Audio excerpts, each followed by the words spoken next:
Now here's a visual representation of the balance sheet. If you have not watched the video on the income statement, I suggest you do that first because I'm going to write it really quick. The income statement was nothing more than, I said, revenues minus my expenses, giving my overall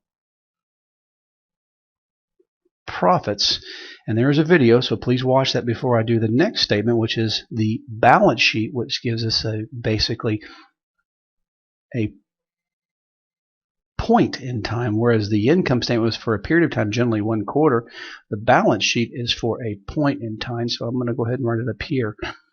Here's our balance sheet, and if you take a look at it, it's assets equals liabilities plus owner's equity. That means however much we own in net worth plus whatever we owe in liabilities has to equal our overall assets.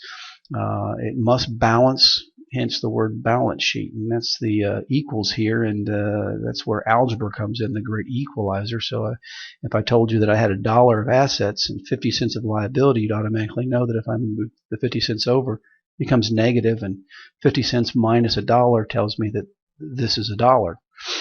Now let's look at each portion of it and discuss this balance sheet for a moment. Well, first of all, underneath the assets, we always start with the most current or liquid assets, what is the quickest to convert to cash, therefore we call them current assets. And below that, we have our long-term assets, ones that we will not convert to dollar, we don't expect to during this year. And then the same thing with the liabilities. We have our current liabilities, and then down here we'll have our long-term liabilities. And then, of course, this is just owner's equity, which another word for owner's equity, we could just use the word equity, E-Q-U-I-T-Y, or that's just another big fancy word for a stock or an ownership in a company.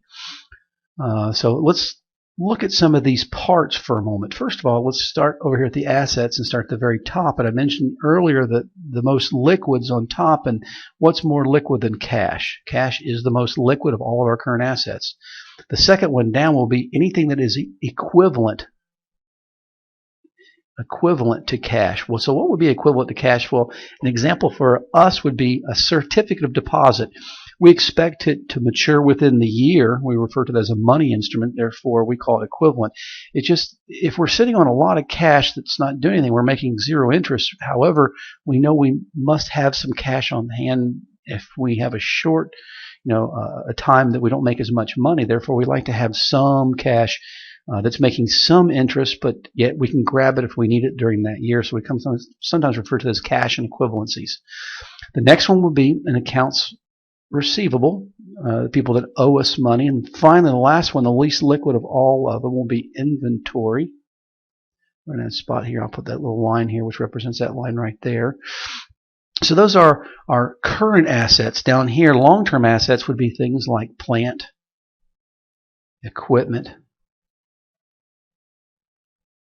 maybe land. And one thing to think about here, one point that we'll put an exclamation point here, is this here is at historical values, which means, like, for instance, what if I bought a piece of property 30 years ago in Lower Manhattan? I would have its historic value, but we know darn well that it's probably worth a lot more than that now. We do this because it would be so difficult to determine its current value and so much cost. It's just easier to do it at its historic value. So that's one thing we have to keep in mind here. So let me go over here and look at the liability. Well, what's a current liability? Well, a current liability would be, of course, I have to make accounts payable. And finally, also, might have some short notes, just like I have loans here that they'll mature within the year and I'll make some interest. I might borrow at a short-term note so that I have to pay back within the year, and then I'm going to put a line down here and just call these bonds, because we usually generally refer to long-term debt of a corporation as corporate bonds. So basically, this is your income statement, and it's important to understand the income statement from the standpoint of doing some ratios, which we'll do here in a moment, some ratio analysis. And with ratio analysis, we're going to use both the income statement and the balance sheet.